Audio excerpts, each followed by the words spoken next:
So Apple's first foldable looks almost finished, but it may have a hidden problem Samsung can turn into an opening. But the part you can't see is where this whole thing starts to get messy. And Samsung may get the easiest advantage it could ask for. Let me explain. A new report out of Taiwan says the iPhone Fold might miss its September window and slip into early 2027. And that delay matters because the Galaxy Z Fold 8 Wide would land with no iPhone foldable beside it. That means almost 7 months where Samsung gets to make this format feel normal. And here's the problem. That format was supposed to be Apple's easiest way to look different. But if Samsung gets there first, Apple's version lands with less surprise, and those 2026 market share forecasts start looking shaky. So here's the part where Apple probably does what Apple always does when the timing gets messy. Put the iPhone Fold on stage in September, even if it isn't ready, just to make Samsung buyers hesitate. Apple already used this playbook with the iPhone X in 2017, and with Apple already splitting the iPhone 18 launch. The foldable was supposed to be the thing that made September feel different. But this is where the story gets messy.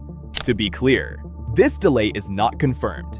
It's one analyst connecting two separate signals. First, a lens supplier CEO said some products are being pushed to early next year, but he never named the iPhone Fold. That could easily be the standard iPhone 18 and the Air 2, which were already expected to move to spring 2027. The second signal is the one that matters, because it points directly at the part Apple cannot fake, the hinge. And on a foldable, that's basically the spine of the whole phone. Apple reportedly even weighed dropping its liquid metal hinge for a 3D printed titanium one, the same trick it used on the iPhone Air's USB-C port. The company making the hinge bearings says it is still waiting on Apple's final call. And that's where the timeline starts to look weird. Because just 2 weeks earlier, a reliable leaker said the hinge was already resolved. So if the hinge is truly locked, the bearing supplier should already know what to build. And that timing matters, because production was already reported to be running about 2 months behind.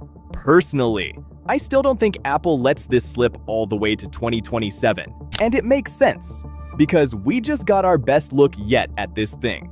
The newest dummy units show a phone that looks almost finished on the outside, which makes the hidden uncertainty even harder to ignore. It has a wide passport-shaped cover display you can use fully closed with no compromise.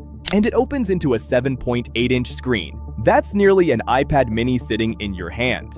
Details like the camera plateau and redesigned mic make it look close to final. Apple is pitching a 4.5mm titanium frame, but on a foldable. Thinness only works if the hinge and cooling survive the cut. But the most surprising leak here isn't its thin design at all.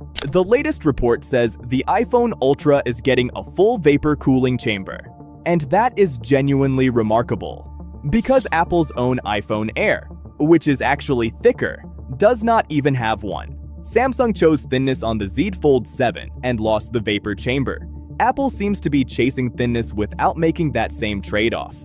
To be fair, Oppo already proved thin plus vapor chamber is possible with the Find N5. Pair that cooling with the A20 chip, and this could be the one area where Apple's foldable feels genuinely overbuilt. But Apple is cutting some of the most unexpected features from the iPhone Ultra, features you can still get on the iPhone 17e.